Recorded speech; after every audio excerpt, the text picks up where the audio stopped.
Good evening, everybody. How are you? Hope you're all doing well. Just going to put out a couple of links to try to get a few people in. It's now 10 o'clock UK time, so I know a lot of you guys are in different time zones. Sort of choosing 10 o'clock so the UK guys can watch as well, and hopefully you guys in the US and the different countries can get to jump in as well. So it's really deep dive this evening. I just want to check that everybody can actually hear me okay before we get started. Just somebody let me know if you wouldn't mind. Just drop a comment that you're hearing it okay.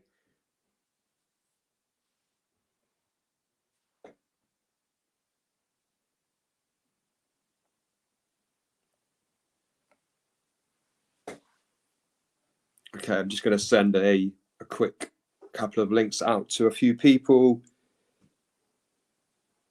See if we can get a few people to hop in.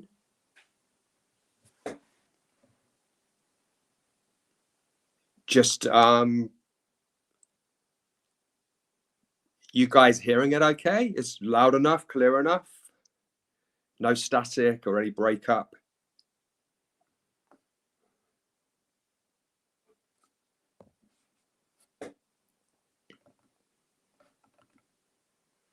All right, great. Okay, so I'm hearing that it's clear. That's great. Thanks so much, Dom. That's brilliant. Thank you.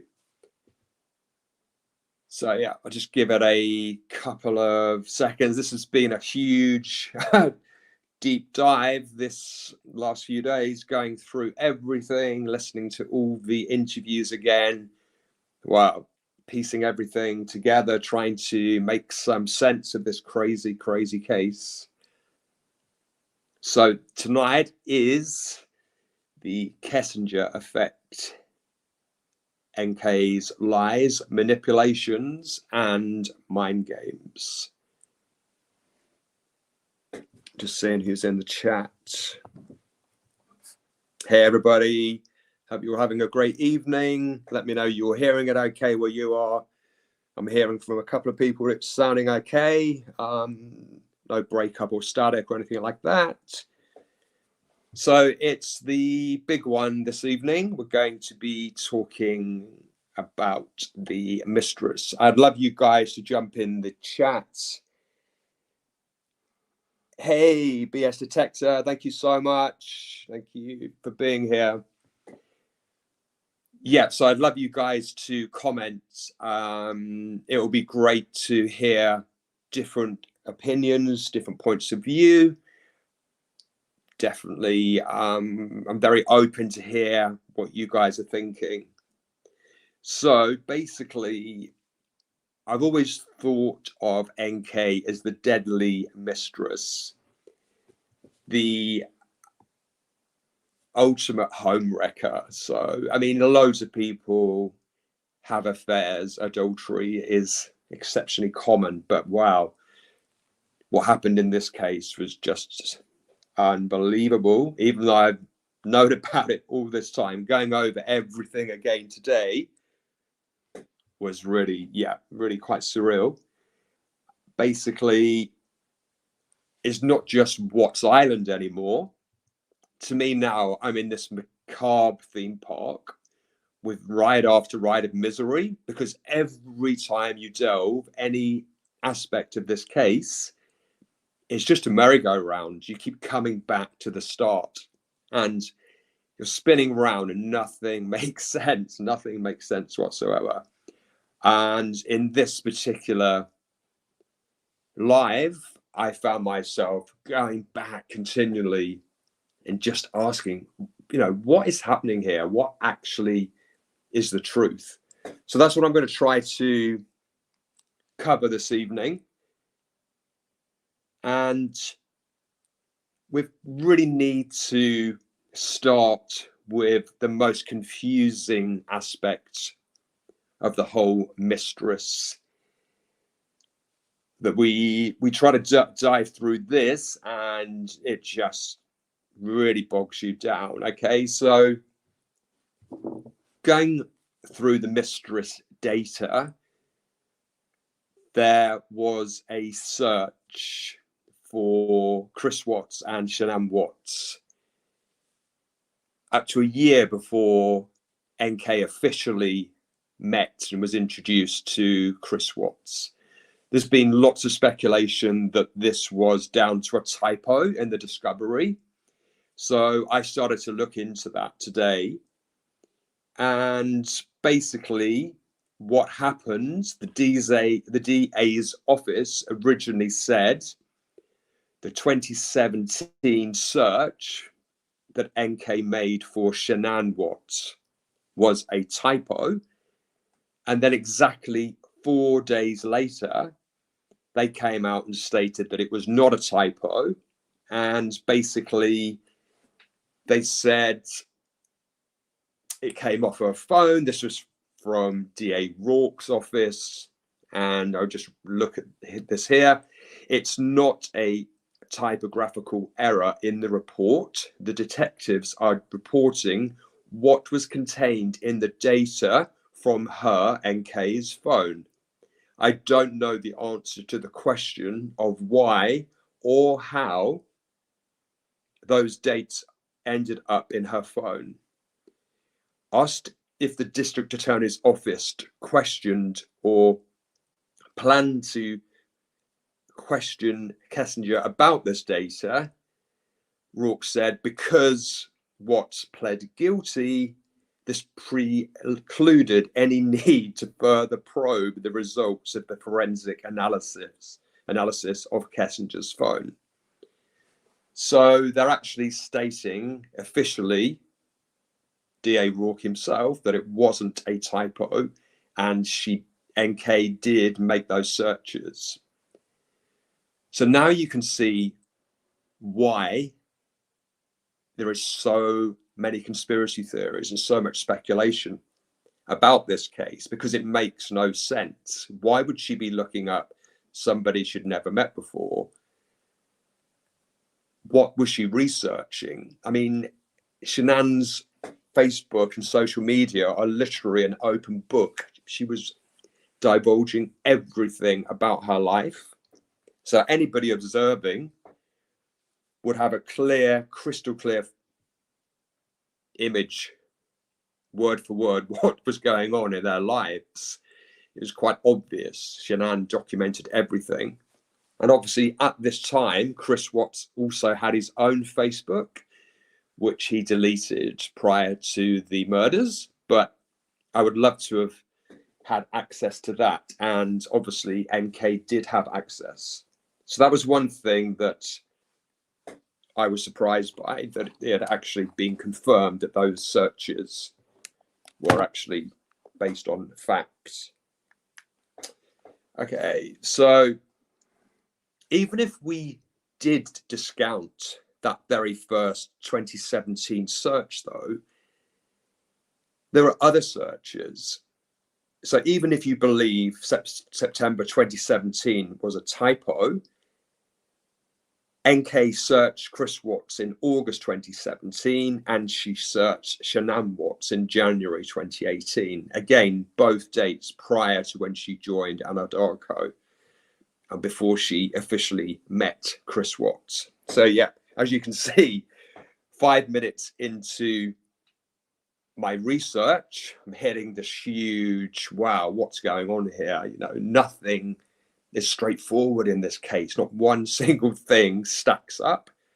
Everything is so confusing and veiled in layer upon layer of mystery. So we press on. And yeah, I'm seeing it here in front of me, DA Rourke. So he is saying that first search was actually based on facts.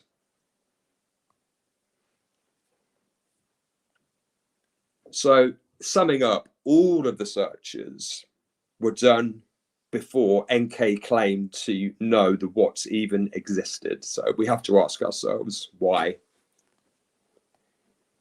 This was an exceptionally intense affair, relationship.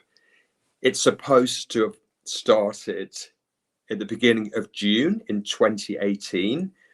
We see these very officious work email exchanges. The first one was actually a group communication that Chris Watts was copied into, and then he replied direct to NK.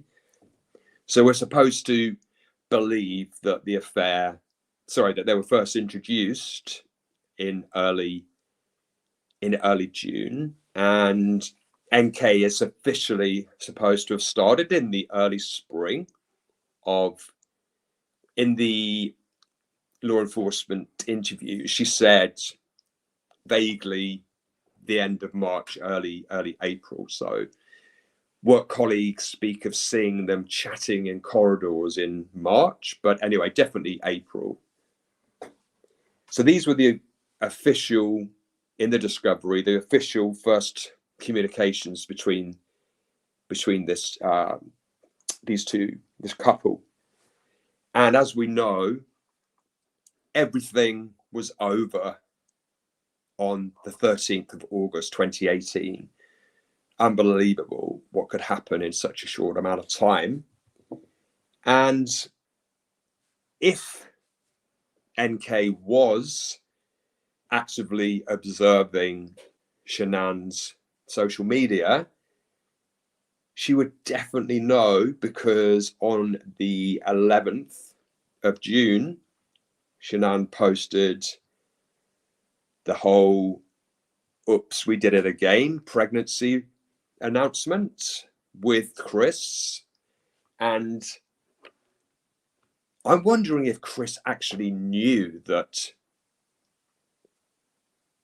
NK was watching, because his reaction that day was so odd. And I'm just wondering if he actually knew that she would be watching and see everything. So that was why his reaction was so stifled.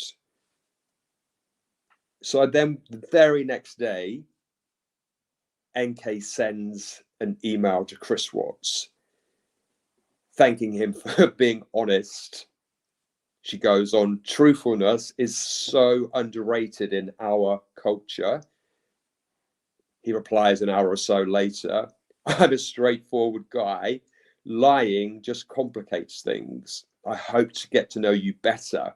We have a lot of things in common. You're stunning and amazing." Just after lunch, NK replies, "I'm looking for someone to build a relationship with. Build something similar to what you have done with your wife and those cute little girls. By the way, I keep the conversations we have between ourselves." He then gives out his work phone number, because he states emails when he's out in the field can be tricky. There's something really interesting here. She speaks of the wife, with your wife and those cute little girls. Okay, so obviously she's seen the photo, or Chris has told her about this, but this is in the very early stages of their supposed just getting into communication. So that's a big, huge flag for me there. As we're moving through June, Shannan's pregnancy is all over. I mean, she's mentioning it constantly. And obviously, as the weeks progress, then you can visibly see that Shannan is pregnant. So it was there for everybody to observe, and Shannan was making constant reference to it. Obviously, we know that in this intense period, Shannan went to visit family in North Carolina and was going to be away for 6 weeks. So obviously, bachelor Chris, home alone, no children, no commitments, he could give his full attention to the affair, and that's exactly what happened. So all he needed to do, you think of think of spinning plates. He just needed to give Shannan a little spin every now and again via a phone call or a message. But I mean, he missed FaceTimes with his own children, so his thoughts were not on his family or his wife. He just kept her spinning with the odd platitude, you know, I love you, and hey boo, and I'm so sorry, I'm so tired, all this kind of garbage. So we can see how his whole focus was on NK. We then see quite juvenile love notes and cards and letters, and often these included lyrics to songs. And I don't know about you, but I would not need to look up on Google to send a letter or a card to somebody. And yeah, I find the sentiment in the cards quite childish. So there's one card he sent: you keep my engine roaring when you're pushing on the pedal. I can't resist the feel. You put me on another level. So yeah, quite basic. It's like the $1 greeting card store, which probably have these kind of sentiments in it. And then we have a letter, and here he really goes to town with the platitudes. Nikki, wow, where do I even start? The first day I saw you, you took my breath away. The first day I had the guts to talk to you, I got lost in those stunning green eyes. The first day we hung out in the park together, I knew I was addicted. The first time we kissed, I knew I had met the most amazing, unique, and electric woman ever. We have a lot of firsts together, Nikki, and I want to keep having them with you. And then he uses a song lyric: all night till the sun comes back. I want to love you like that. Love, Chris. Then a card for her birthday, pledging how wonderful she is. Your energy is insane. You heat me up. You make me melt. And then you cool me down like rain. Yeah, so exceptionally intense. But then much later, we find out that Chris Watts was actually consulting not his brain or his heart, but Google, to find out what love is. He Googled love letters, and just after that, he sent a message to Shannan, letting Dita out and going to bed, boo, love you. What really happened is he went over to NK's for the night. So yeah, he was using this excuse of sending messages that he was overly tired and overworked and was having early nights. But you can see the level of manipulation going on here. Talking about going to bed, boo, love you. This was to Shannan. So then we look at more searches came up when everything was being analysed by law enforcement. Chris's search history: when to say I love you for the first time in a new relationship. So he was looking this up on July the 25th, you know, a few weeks into the relationship, and had already pledged his love to NK. So obviously he was having these intense feelings and probably didn't ever know. I mean, we know him as Robot Man, who doesn't know how to express his emotions. So yeah, this relationship was moving at massively fast pace. Guys, I'm just going to have a quick look. Some of the comments here. Absolutely. That's exactly today. I've just felt like I've been dealing with a couple of teenagers. BS Detective was acting like a teenager with his first girlfriend. Absolutely. Heather Ann. She took his breath away because she's so gross. Yeah, I have to agree there. Yeah, the comparison.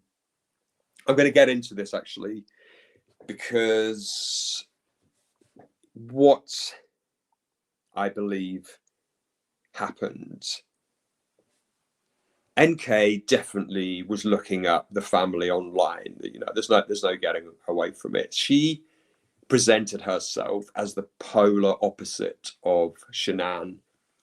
If she'd have been following Chris's social media, I'm sure that, you know, she could have picked up on what his interests were. So she was suddenly this outdoorsy, camping, let's go to a car museum, you know, interested in cars, just a total exact kind of things that Chris loved.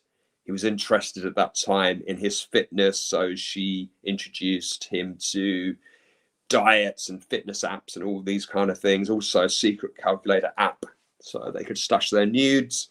But I mean, she really was presenting herself.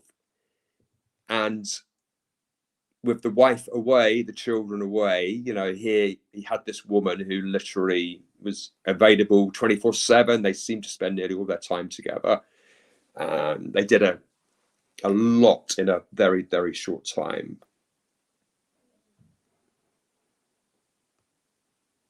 All the time while this was going on, his wife, Shannan, was with family trying to deal with the huge stress of Nutgate, organize an amazing birthday for their daughter, Cece, who turned 3. And half the family didn't show because of all of the huge bust up, and they weren't talking to each other, all this stress. Shannan is pictured on her Facebook, FaceTiming Chris, you know, involving him in the birthday party, because at that time he was still in Colorado working. So you can see what was going on. As I said, it was the spinning the plate syndrome. Shannan doing everything for the family and Chris doing everything he could to destroy it, even back then. Sadly, just a month after that birthday, the whole family would be gone. What I think NK did was she used manipulation because she was determined, absolutely determined to secure Chris. It didn't really matter the consequences. She needed him. And one of the ways that she did this was to hone in on his finances. He'd obviously discussed that they were having issues, and she made it known how amazing she was with accounts and finance, and that this was after she'd visited the Watts house. She went at least twice, and she commented how lavish it was, and she noted in her interview with law enforcement that it must have cost a lot of money.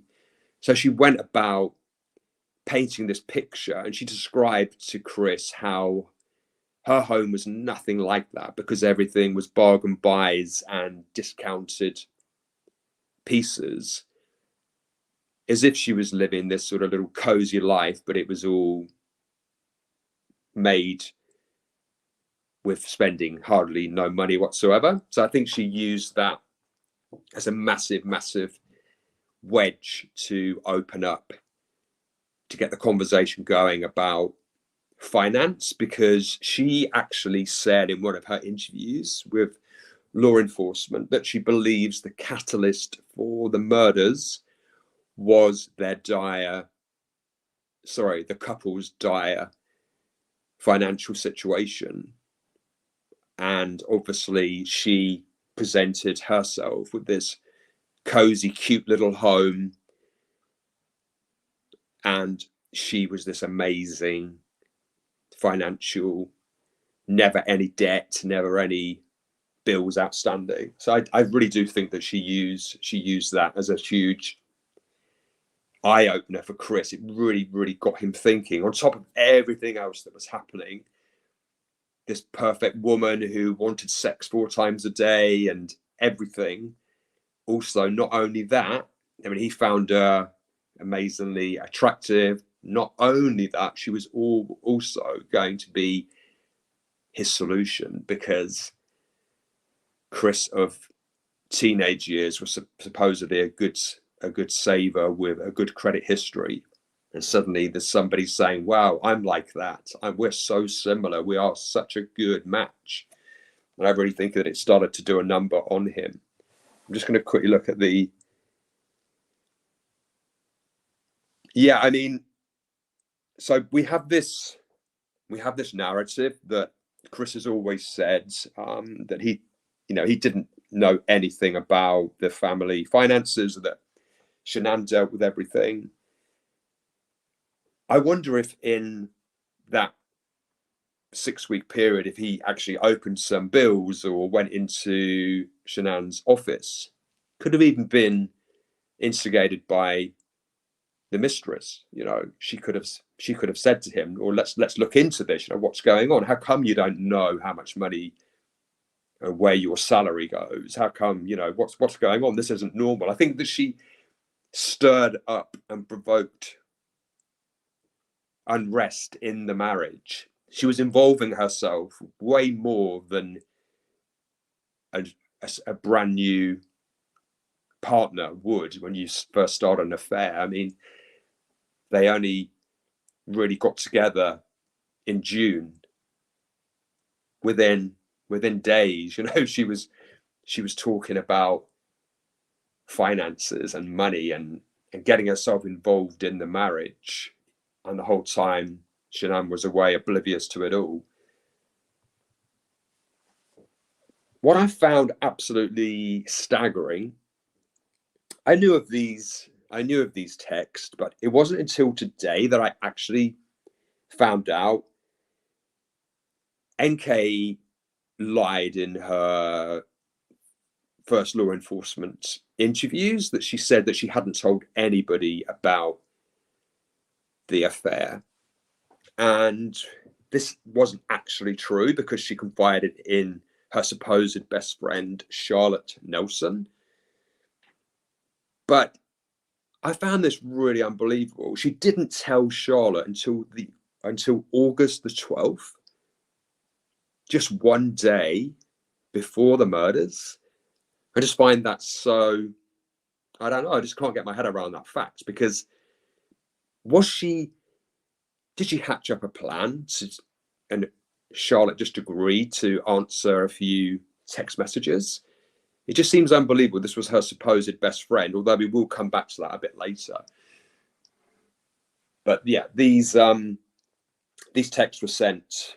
They're in the discovery. They were sent on the 12th of August.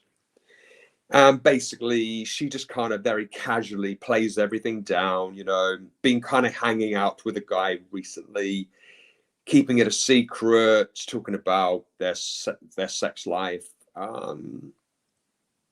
So her friend, where did you meet this man? She didn't actually ever respond to that.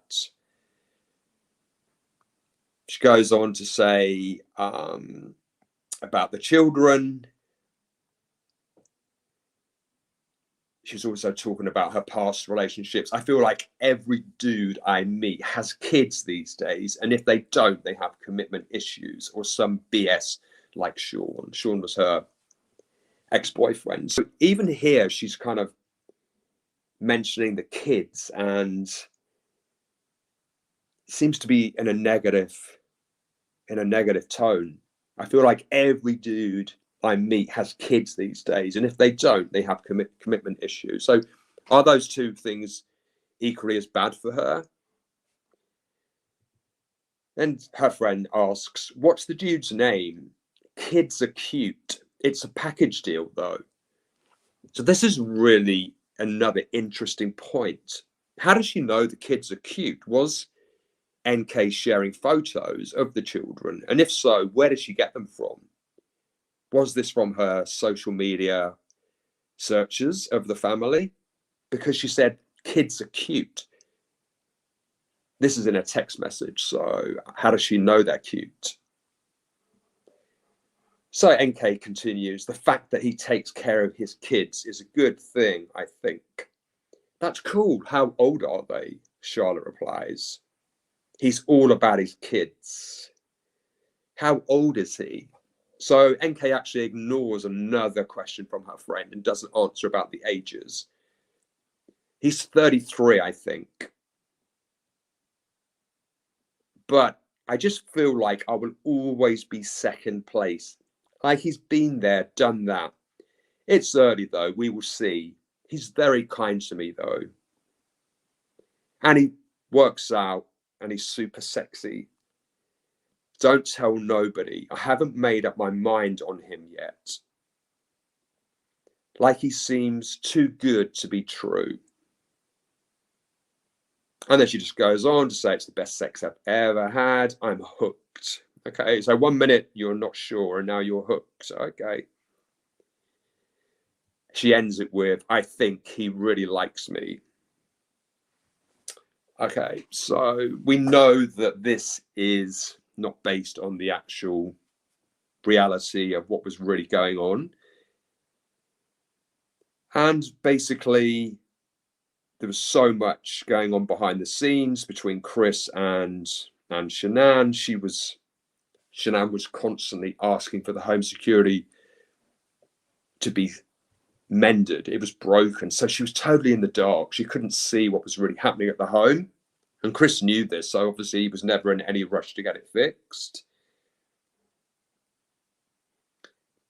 Chris, again, is doing loads of research on Google, looking up lyrics to songs. He's obviously needing to constantly fill his emotional void by getting inspiration online for things about love and emotions and things that he can write in his love notes to his mistress.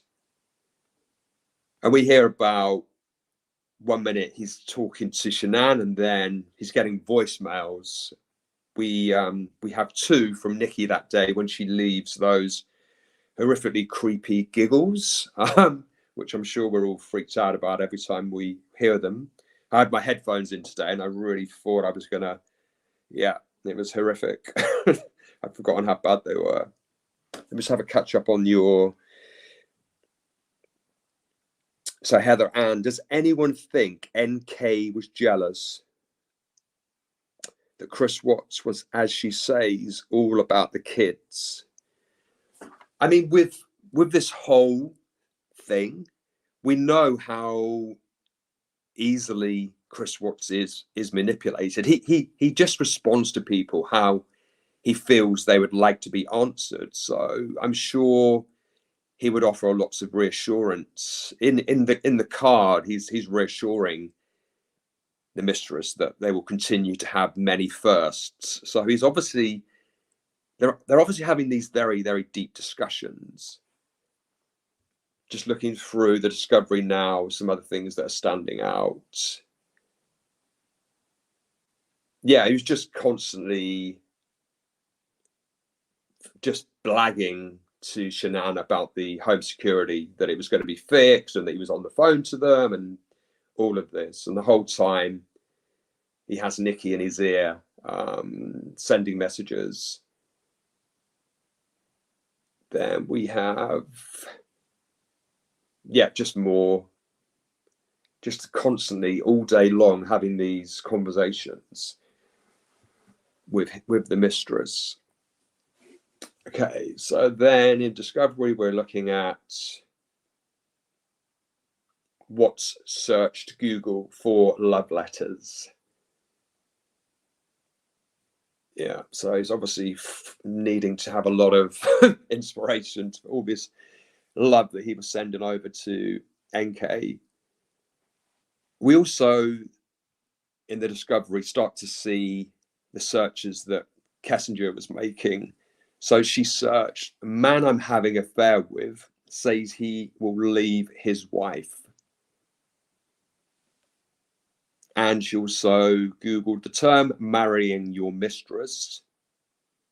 And for over 2 hours on August the 4th, she searched Google for wedding dresses.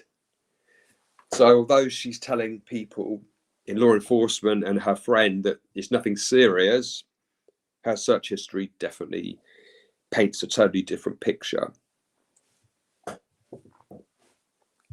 Then on the 30th of June,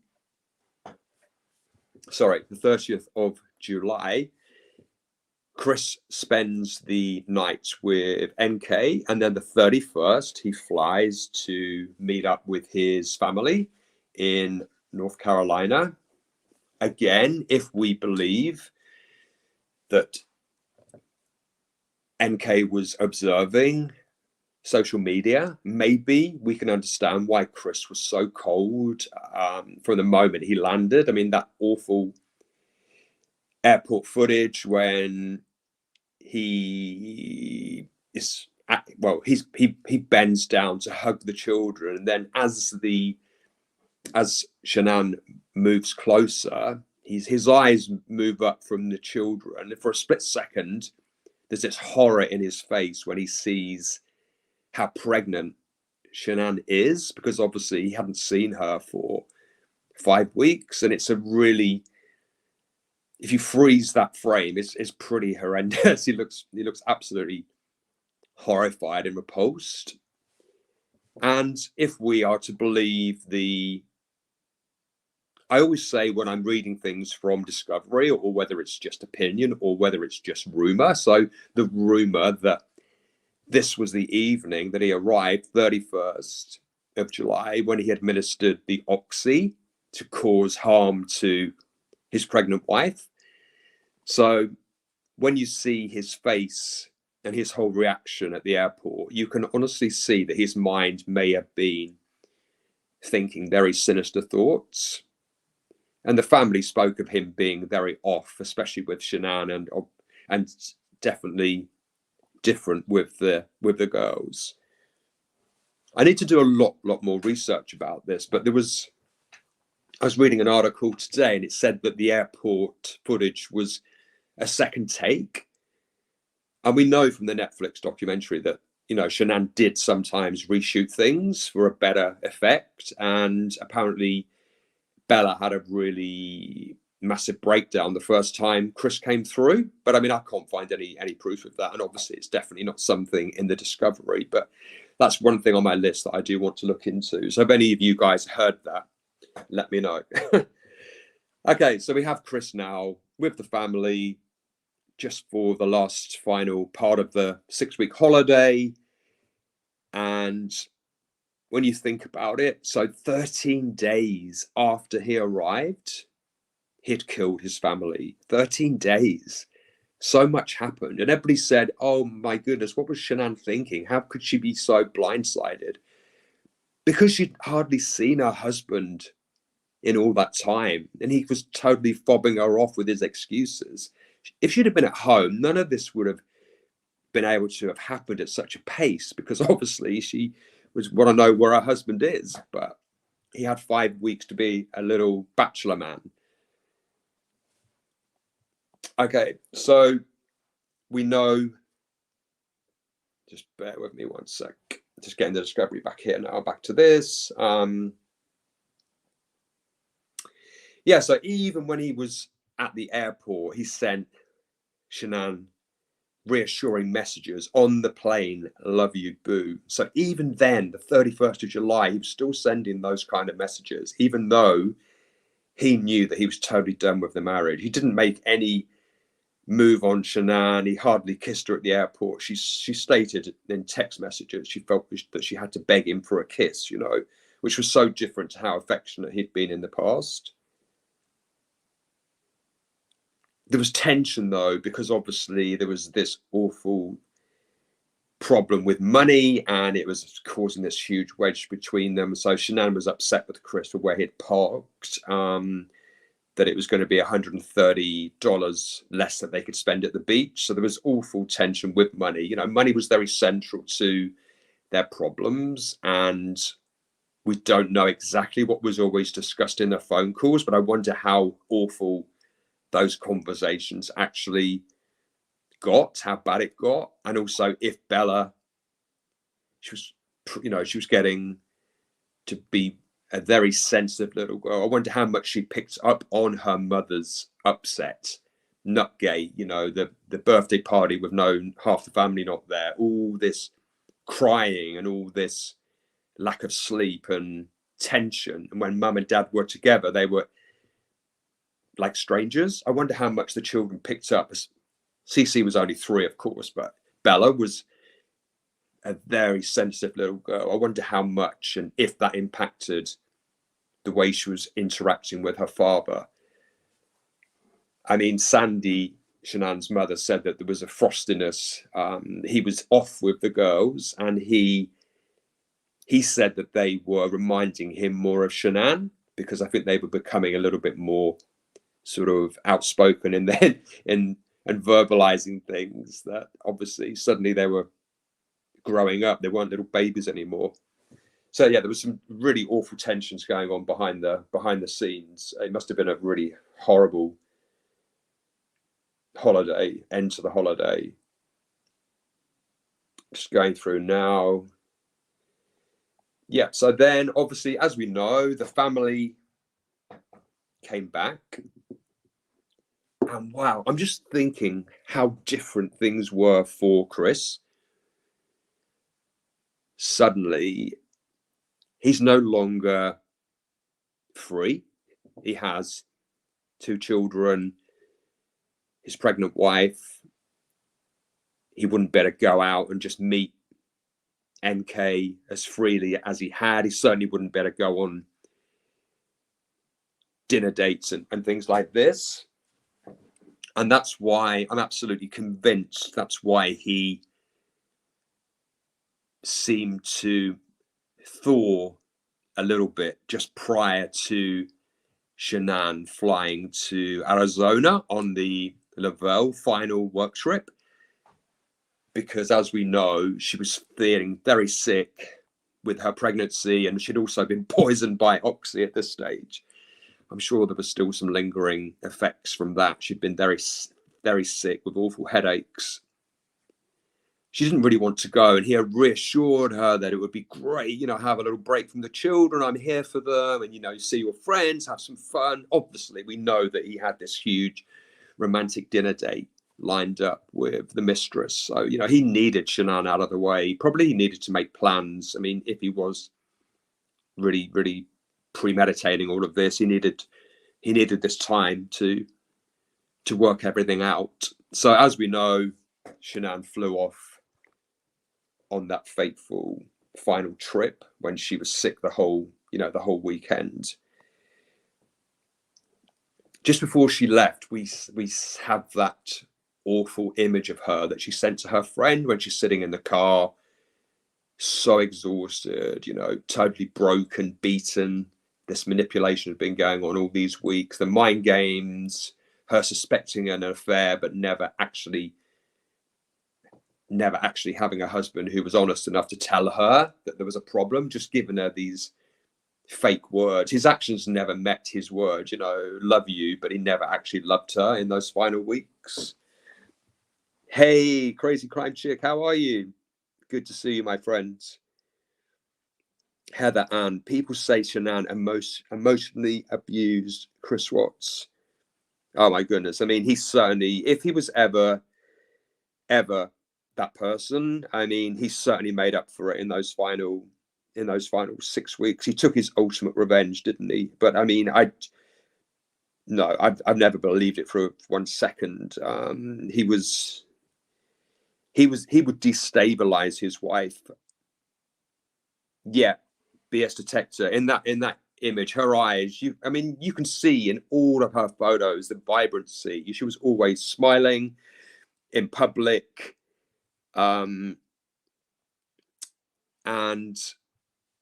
she would try to put on, as we see in the birthday video of CC, it's not just a picture, it's an actual video. I mean, she looked so happy. She was trying to make a supreme effort to give her daughter a beautiful birthday, even though it must have been exceptionally stressful.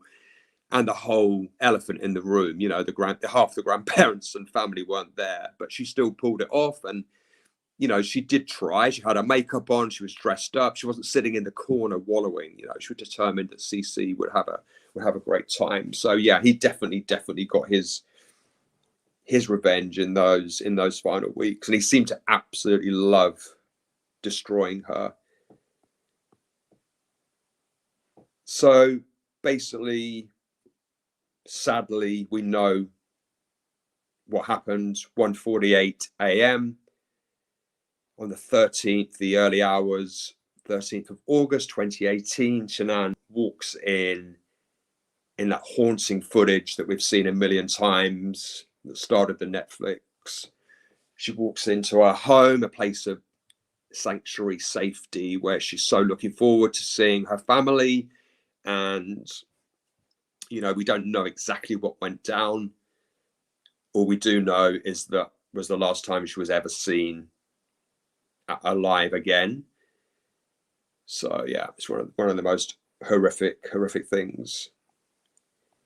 So basically, Chris and Nicole had spent time camping at the sand dunes, and it's just so sickening where Shannan and the girls ended up. It's just, he was experiencing all this nature and freedom, and he abandoned his family, you know, in the most horrific circumstances. But there was all beautiful nature around them. It's just really sick and really sickening. It was a really still, quiet place, and he chose the most macabre way to dispose of them. Then we go, obviously, to craziness from this stage on. I mean, the blatant rubbish excuse that Shannan was on a play date with the girls, had no clue where. No, I mean, nobody believed a word that he was telling anybody. And we're looking here, the next steps, the NK involvement. So when Chris was called in for the polygraph, there was a really interesting development. I'm going to read it directly from the discovery, just so I can kind of get the exact wording correct. So basically, it should be noted that approximately 3 hours before the polygraph was scheduled to begin, at 8 a.m., I received a phone call from Anadarko's regional security manager, Tony Husky.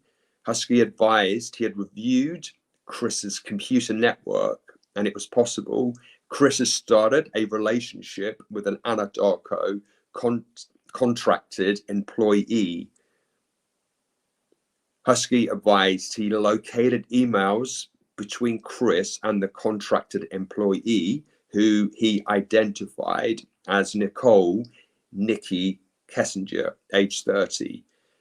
Husky said it appeared a relationship between Chris and Kessinger started around June 2018. Husky further explained Kessinger was on the geosciences side of the company and helped survey land. Husky explained C and K worked out of the same office in Plateville, Colorado. Husky advised he would be forwarding the emails to law enforcement as soon as it was cleared by their legal department. So they knew about NK at 8 o'clock on August the 15th, which was the time of the polygraph, sorry. If not before, but that's when they officially in the discovery first hear of this affair. So they were going into the polygraph knowing this information. They actually knew about the mistress, and it was actually confirmed. So they knew all about what was really going on. They seemed to be one step ahead the whole time. They were already flying the drone over as well on that day. Okay, so just carrying through. So then we obviously know that Chris failed the polygraph, and later that day he was formally charged and held. So he never left he never left the station again. He was formally charged that evening. And on the 15th, NK makes contact with law enforcement to identify herself. We'd always wonder, was she tipped off? Did somebody at Anadarko tell her? Out of courtesy, did they also let her know? Because she's definitely put a lot of thought into preparing to go in to see law enforcement. I mean, we all know what she deleted everything and removed every single trace of the affair. And she tried to explain that she was worried about the intimate content. But as law enforcement kept stating to her, we're not interested in that. I mean, these are guys who see every horrific crime every week of their lives. They're not worried about anal sex or a few explicit,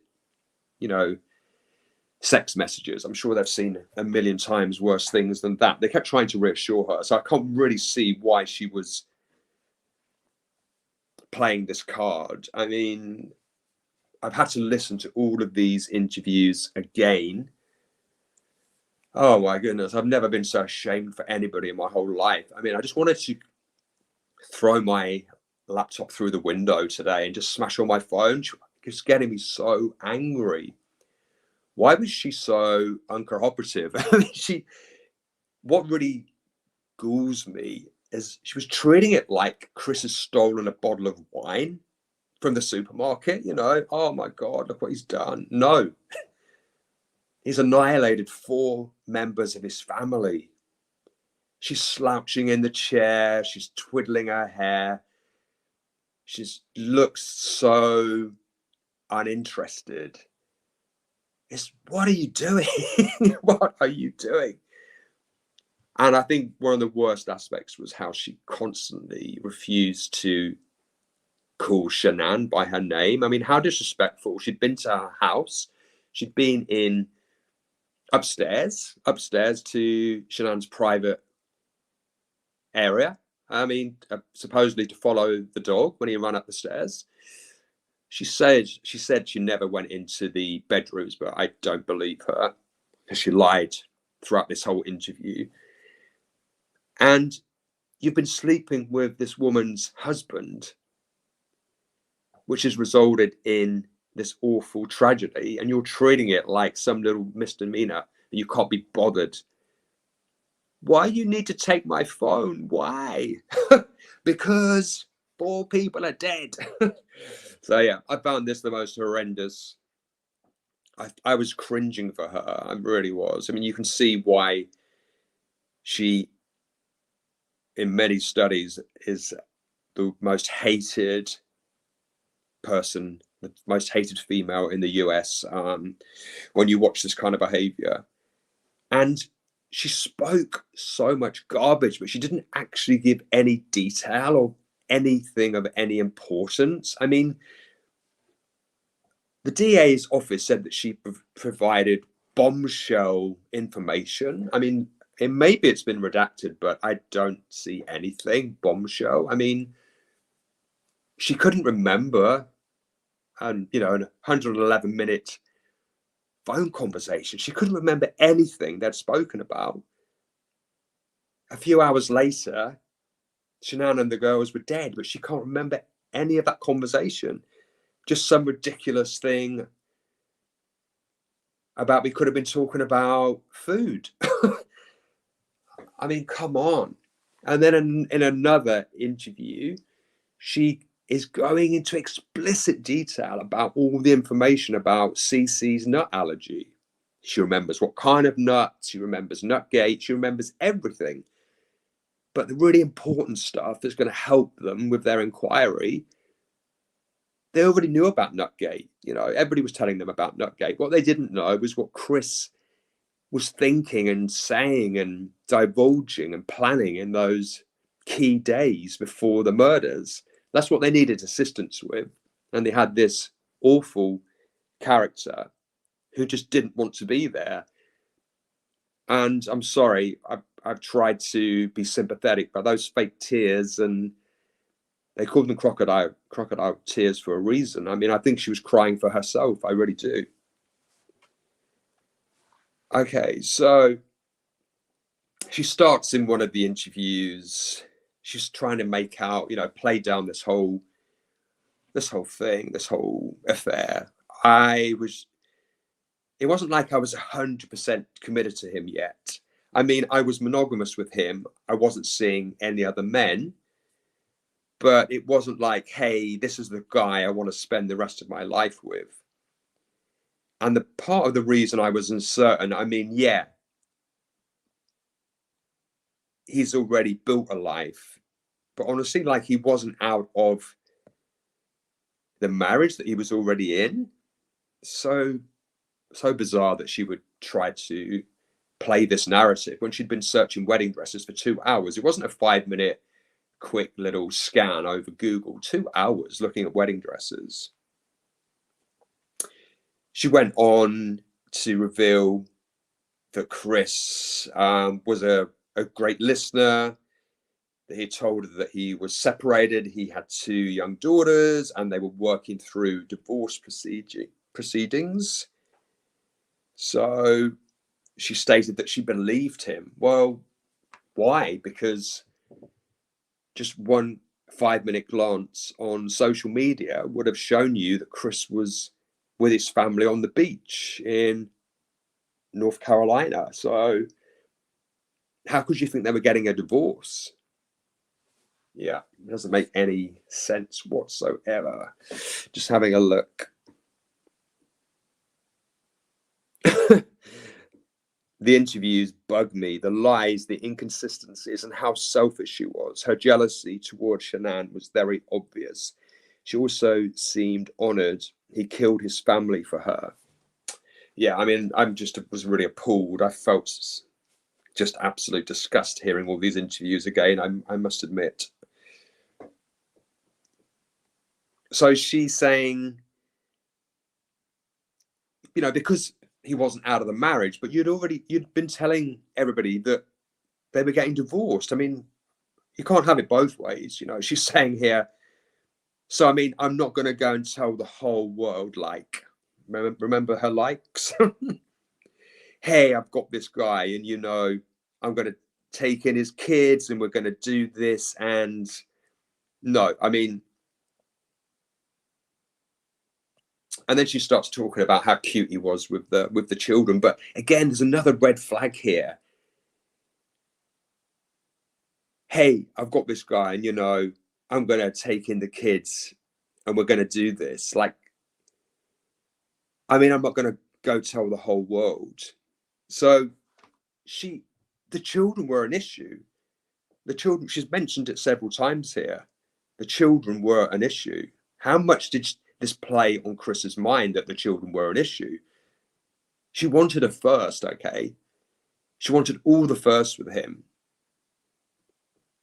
When she actually found out that Shannan was pregnant, I wonder what that did to her, because she would have seen it in the social media updates throughout the whole affair. I mean, it was very obvious. Shannan was talking about it every day. Okay, so we get through these awful interviews, and she kept offering dangling carrots. She kept going back and speaking to them via message or over the phone. She kept saying she'd remembered things, but there was nothing of any importance. I mean, she couldn't remember any of the big stuff. She doesn't remember what they spoke about when they went for dinner at the Lazy Dog, which was just a couple of days before the murders. She can't remember any of it. How is that? I mean, she's supposed to be an intelligent woman. How is that possible that you can't remember anything? I mean, what did they really speak about? I mean, I can remember key conversations with friends last year that you remember the core physical conversation. It's just, I just find that absolutely surreal that she can't remember anything. As we know, her father accompanies her in the first ever interview when they met up in a park, which is so surreal because you can hardly hear it because they're outside. And then the second interview, her dad came along and he was trying to lead proceedings. He actually told law enforcement to stop leading. You know, he was putting his foot down and making demands. I mean, what is going on here? Who's running this show? Who are these people? And that was just so surreal. Another surreal moment in this case. So yeah, I'm looking through again the discovery, all these messages, all these extra things that she kept offering, and obviously she was continually complaining about her mental health and the impact it was having on her and how her life was ruined. Yeah, okay, well, just think about the victims, okay, just for one moment, please. One of the most shocking things for me was this notion that her best friend Charlotte had only been told one day prior to the murders that she was having this affair with this married guy. I really don't believe her. I think you would tell your best friend way before, because she was quite excited about this affair. I mean, she was quite into Chris. I mean, she admitted she told him she loved him, even though it was more one-sided, she felt. But looking at her Google searches, it was reciprocated on both sides. They were both crazy, crazy into it, the sex or whatever. Or, I mean, there's searches for three ways and anal sex and all of this. It was probably just party time between the whole crew for that period. So they were both into each other. But one of the most shocking things was this: she called her, her best friend. And at the time all of this happened, poor Charlotte lost her father, and Charlotte was obviously emotionally distraught, and she was needing her friend, to give her some moral support, to offer some sympathy. And NK's issues were so overwhelming, she wasn't able to be there for her friend. I think there was going to be a wake planned for the past, her dad who had passed, but NK couldn't commit to going, and she was kind of joking about Charlotte's emotional vulnerability to law enforcement. I mean, she was saying, "Oh, wow, she was so drunk." She was going on and on and on. And in the end, she said, it was so much so that the next day, Charlotte phoned me to apologize. Charlotte, who's just lost her father, has to phone NK to apologize. What kind of friend is she? What kind of person does that to somebody who's so vulnerably, emotionally distraught, just losing their father? I mean, I found that one of the most shocking things, and I really wonder what kind of person she really is. What power does she hold over people? Why would her friend have to phone and apologize? I wouldn't expect my friend to phone and apologize. I'd be phoning them to see how they're doing. Yeah, I'm going through hell, but I've got to take some responsibility. I got involved with somebody who wasn't out of their marriage. But no, it was just the pity party, poor NK show from the get-go. Just going through, I'm just looking through anything else that we...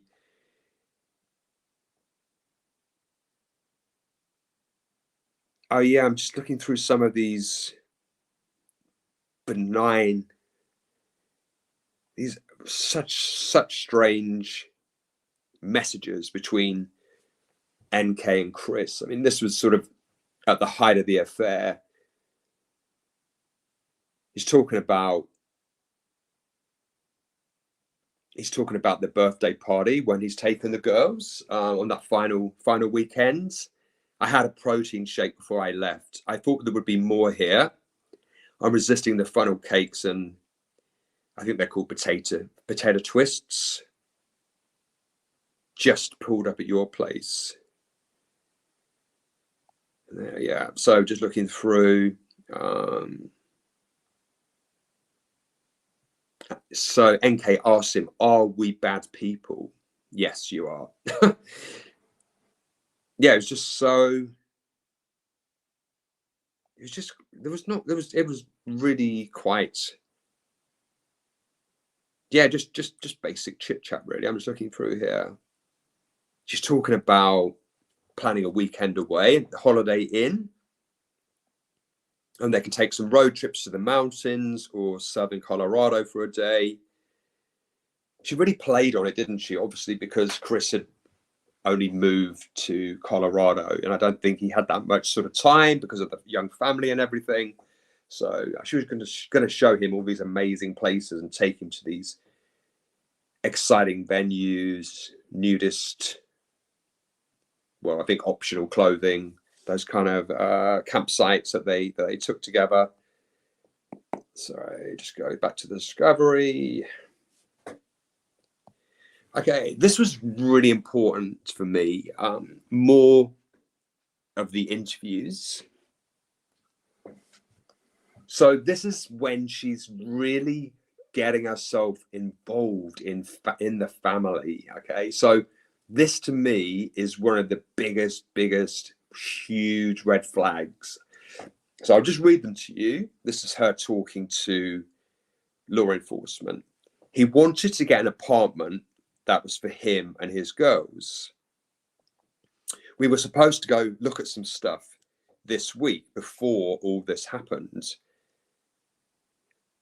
Just like, well, I'll give you a helping hand if you're trying to find a spot. Look, like I'll look at apartments for you guys.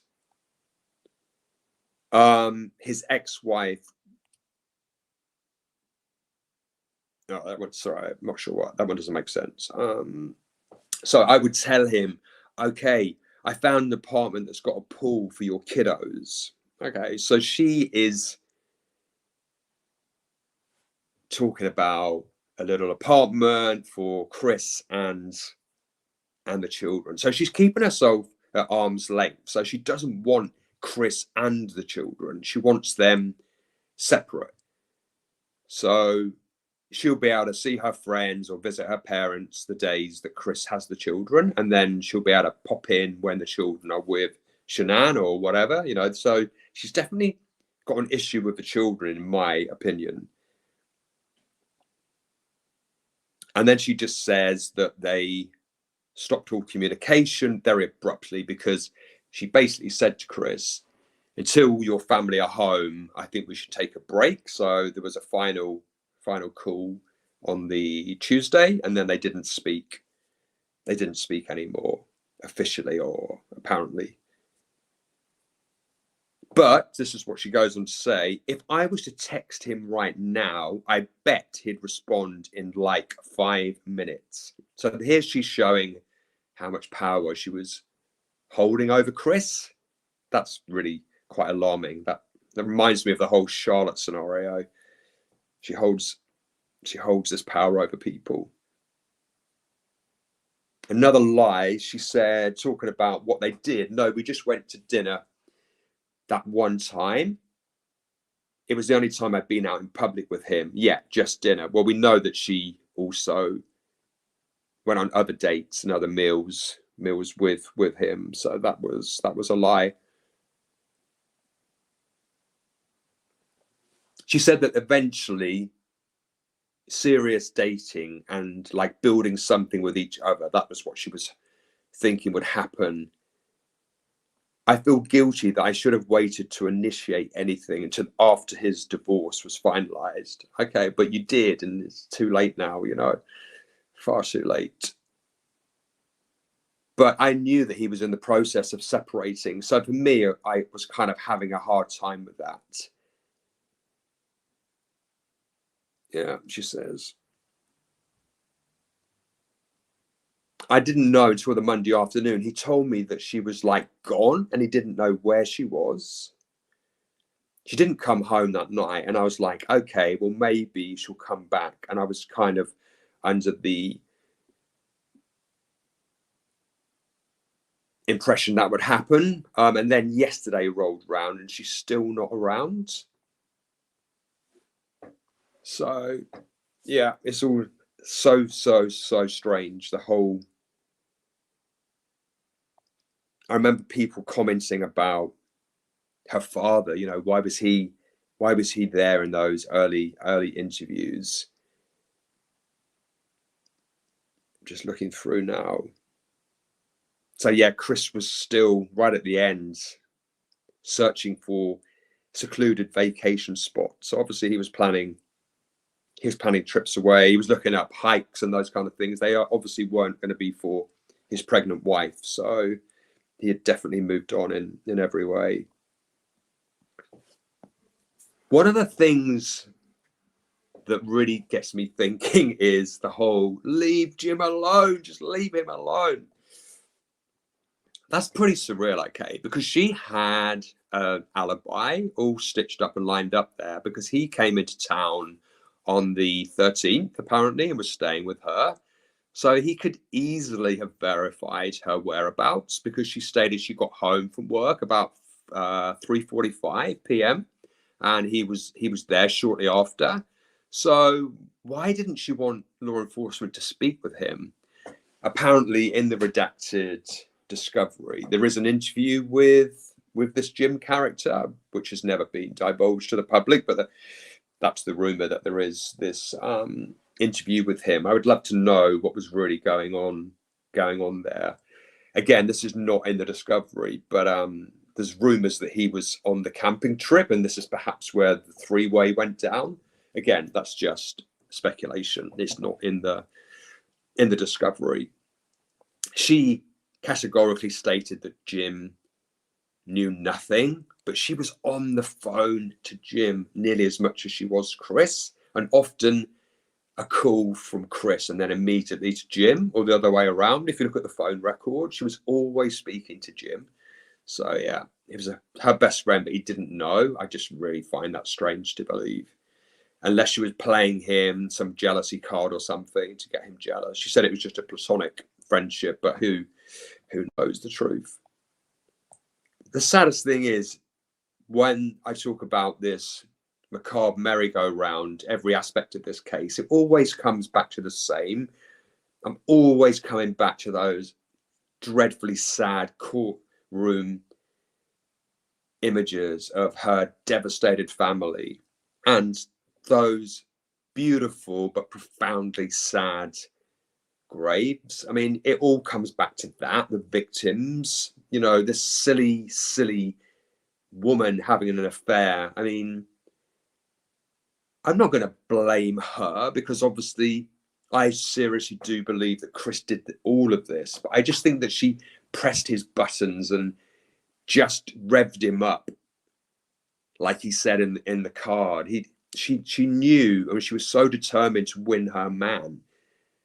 That's all she cared about, just getting him. I don't think they ever would have stayed together, because if you look in the discovery, you know, she had to be spoken down off a ledge twice in the first 6-week honeymoon period. I mean, that's quite unusual. Everybody's normally on their best behavior and in the first few weeks. I mean, she went to the Watts home and then kicked off after going upstairs. I mean, obviously, we know there were photos all over the house of the family. Surely she can't expect us to be so... She can't imagine we're so stupid that she didn't see something that freaked her out. She got freaked out that day and stormed off, and then he had to talk her down. Twice that happened, at least that we know of. Well, I'm going to wrap it up now because I could talk all day long. Just one last little tiny bit at the end here. I'm not sure if you guys ever go onto Reddit. It's horrific if you get into the wrong category, but they have this thing they class as verified, and it means that the person needs to have offered proof to the admins that they actually are associated with the subject. So there is this person who calls herself KT, and she's been verified as an NK associate. So she occasionally goes onto Reddit and kind of defends NK. She's the one who stated Jim was interviewed, but that's not available for the public. Yeah, it said, if law enforcement had info that cleared NK, wouldn't that have come out in discovery? Why would her embarrassing searches be public knowledge, but not her alibi if they have one? Otherwise, I would assume she would have been pretty effing vocal that the info that makes her look suspicious came out, but not the mystery information that proves her innocence. It's not about the public being entitled. It's about the lingering questions revolving around her involvement in this horrific murder case that could be addressed. And I believe she would, and she could address them. So yeah, they're the kind of thoughts people are having. Just looking through the D Irish. I personally don't feel Jim killed anyone, but I do feel she told Jim the plan. I believe she was sleeping with both Chris and Jim, friends with benefits. Yeah, BS detector. Yeah, this Reddit person. Yeah. You guys have been fantastic. It's so nice that we can discuss this case, because it's just so complex, isn't it? And just really, literally blows my mind every day. And then just at the very end here, I think the final thing. Yeah, she was just, again, playing down everything on that final Monday, the August 13th. I got the wrong date there. It said August 12th. Sorry, August 13th. And then obviously we know that she made these Google searches for Amber Fry, how hated she would be. I don't think she's ever really contemplated just how hated she really is. But she didn't need to have acted the way that she did. Okay, she had an affair with a married man. He may have lied to her. Chris Watts lies. We know that. But I just think she could have conducted herself just so differently. Those interviews were a disgrace. And, you know, I feel so shamed for her that she had such lack of empathy or sympathy for the victims, how she couldn't even call Shannan by her name. In the end, law enforcement had to actually say her name, and then she did eventually, right at the end, start using Shannan once or twice. But she, over a murdered mother, a pregnant murdered mother? No, I'm sorry. I would never have allowed it. I would have said, oh, you mean Shannan? I would not have allowed her to be called she in all those interviews and be so disrespectful. No, I really feel that she was flirting with those guys, and they should have taken a much firmer stance with her. And I would have just left the room when she was crying and turned the tape off. I mean, she was just trying to manipulate. And yeah, we've seen her behavior. Imagine what would have actually happened if Chris had have just left his family and gone on to marry her. Does he really think she would be any less controlling? I think she would actually have been more controlling than Shannan. That's my honest opinion.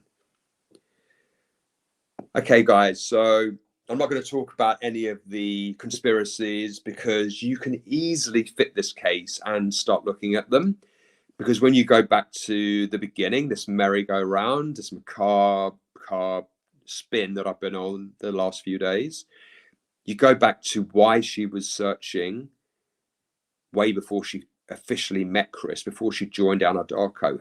How easy it would be to find somebody, so easy to manipulate. And here was Chris Watts. Everything about him was out there in the public domain via his wife's social media, his own social media. So just out of interest, when this